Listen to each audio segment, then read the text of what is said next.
এই যে ফ্যামিলিটা, ওনার ফ্যামিলিতে গত 3 দিন কোনো এখানে বেশিরভাগ স্টুডেন্ট পড়াশোনা করে, ওরা টাকা নাই, যে যা পারছে চেষ্টা করছে। এখানে কোমর পরিমাণ পানি হয়েছে।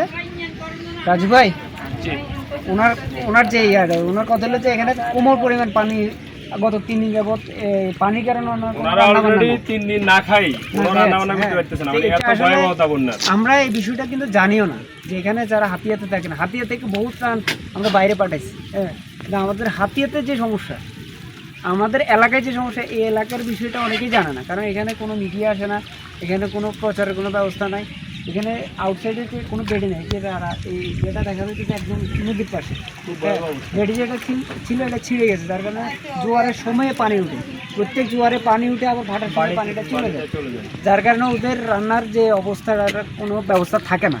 হ্যাঁ, খাওয়া দাওয়া নিয়ে খুব কষ্ট আছে। উনি যেভাবে বললো আর কি, হ্যাঁ, মহিলা মানুষ যে জন্য ওনার কথাটা আমরা রেকর্ড করে নিই।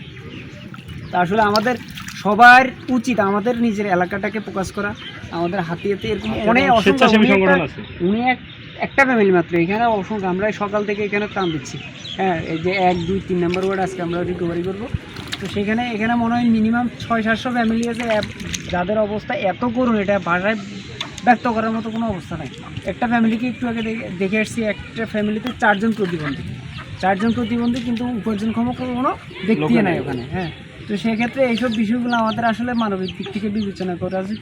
আমাদের এখানকার যারা বিত্তবানেরা আছেন, একটু মনে হয় যদি আমরা সহানুভূতির হাত বাড়াই, এইসব লোকগুলো আমাদের এই উচিলে, হয়তো আপনাদের উচিলে একটু ভালো থাকবে। হ্যাঁ, আমাদের সবার প্রতি আমাদের রিকোয়েস্ট থাকবে যে আপনারা সবার অবস্থান থেকে একটুখানি সাহায্যের হাত বাড়ান, যাতে এই এলাকার মানুষগুলো ভালো থাকে, আমরা আরেকটু বড় পরিসরে কিছু করার একটা সুযোগ থাকে। আমাদের আজকে 200 ফ্যামিলির জন্য আমরা ত্রাণ নিয়ে এসেছি। ত্রাণ বলবো না, এটা শুভেচ্ছা উপহার। 200 ফ্যামিলিতে আমাদের যেহেতু লিমিটেশন বাজেট আছে, যার কারণে হয়তো বেশি কিছু করার সুযোগ হয় না। তো আমরা চাইবো যে আমাদের এই ধারাবাহিক কার্যক্রমটা থাকবে, যদি কেউ চান আমাদের সাথে অ্যাড হতে পারে।